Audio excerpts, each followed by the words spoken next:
क्या है, मैं देख रहा हूँ कि हम लोगों ने जो चर्चाएं की, निश्चित रूप से जो ये सब ग्राउंड रियलिटीज हैं जो ये बता रहे हैं ये लोग, और जी 2019 से 2024 की परिस्थितियां बहुत अलग हैं, और इन बिल्कुल। परिस्थितियों को अभी इसको फील नहीं किया जा रहा है। उसके बाद से सतत जितने भी चुनाव हुए हैं, वो चाहे नगर निगम के चुनाव हो, चाहे विधानसभा के चुनाव हो, सब में रिफ्लेक्शन ये हुआ है कि 2019 में जितनी मजबूत भारतीय जनता पार्टी थी, जो 303 पर पहुंच गई थी, और कई राज्यों में जो मैं देख रहा था, फैक्ट ये है कि 60-68% वोट लाना एक तरफा जीत जैसा लगता है कि लोग 28-28%, 30% वोट तो पा रहे हैं, लेकिन एक भी सीट नहीं निकाल पा रहे हैं। तो ऐसी परिस्थिति 2019 की थी, लेकिन उसके बाद से जो चुनाव हुए हैं उसमें ये रिफ्लेक्शन नहीं है।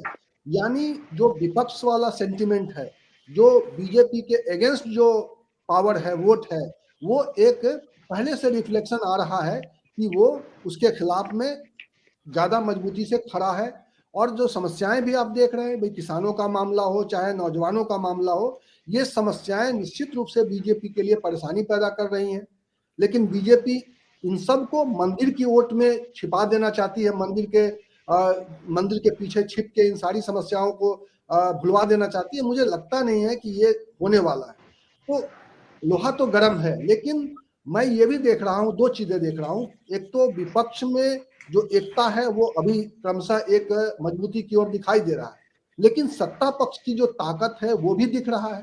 सत्ता पक्ष में रणनीतिक कौशल बहुत जबरदस्त है। और दूसरी जो सबसे बड़ी ताकत है, अभी जरूर इलेक्टोरल बॉन्ड पे प्रतिबंध लग गया है, लेकिन भारतीय जनता पार्टी के पास 2024 के चुनाव के लिए भी काफी पैसा आ चुका है, और इस पैसे का खेल आपको दिखाई देगा। इसीलिए मुझे 24 दो चीजें परेशान करने वाली है, जो मोदी विरोधी मोदी समर्थक नहीं है उनके लिहाज से, कि ये लोग दो तरीके से खेल कर सकते हैं।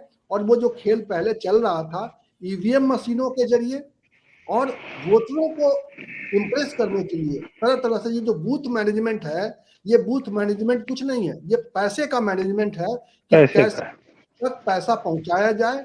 और ये ऐसा नहीं कि कांग्रेस के समय में नहीं होता था। मैं तो इसको आप कहिए कि भारतीय जनता पार्टी ने रायबरेली और अमेठी का मॉडल चुरा लिया। मैंने उत्तर प्रदेश आने के बाद सोनिया गांधी, राहुल गांधी और जो भी कांग्रेस का एक जो सीट है, ये अमेठी और रायबरेली, यहाँ पे यही मॉडल काम करता था कि मुखिया लेवल पर सब कुछ पहुंच जाता था। उनको ये तय करना होता था कि कितने लोगों को लाके वोट करवा देना है। तो ये शुरुआत पहले से रही है, लेकिन बीजेपी ने इसको बहुत ही मजबूती से पकड़ लिया है। तो इसलिए वो देखना है कि वो हो पाता है कि नहीं हो पाता है।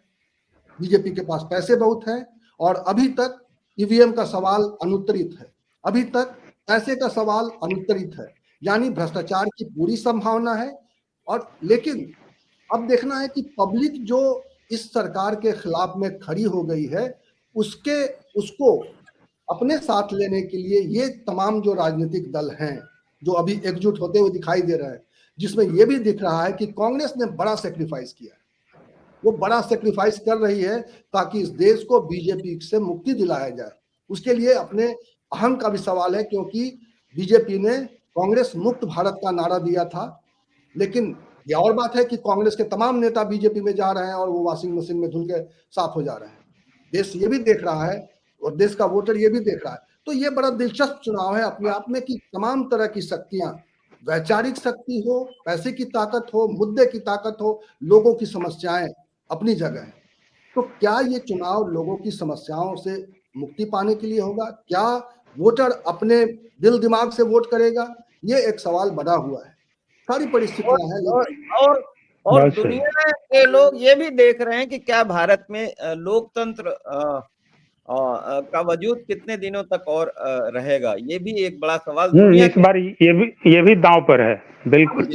हम लोग एक चीज और है, ये इतना महत्वपूर्ण और इतना ट्रिकी चुनाव है, जिस पर हम लोग ऐसी चर्चा बार बार हम लोग करें तो शायद समझ में आएगा, जनता को समझ में आएगा कि ये राजनीति अब इतनी आसान नहीं रह गई है जितनी पहले दिख रही थी। कितने दांव आजमाए जा रहे हैं उसको प्रभावित करने के लिए, और इस वोटों को राजनीति को गंदा करने के लिए। और अपने स्वार्थ साधने के लिए कितना गंदा खेल हो रहा है, इसका खुलासा करने के लिए ऐसे पता नहीं कितने कार्यक्रम करने होंगे।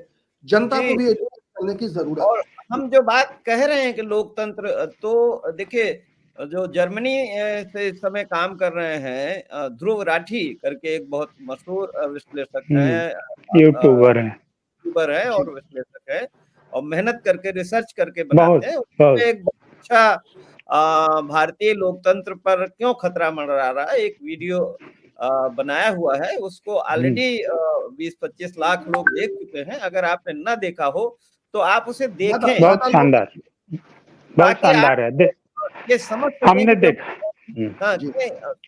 मैं दर्शकों के लिए कर रहा हूँ, ताकि आप समझ सकें कि जब हम लोकतंत्र पर खतरे की बात करते हैं तो उसका क्या मतलब है। और बहुत बहुत धन्यवाद हमारे मेहमानों का, पैनलिस्ट का, और सभी दर्शकों का। Good night. जी, नमस्कार।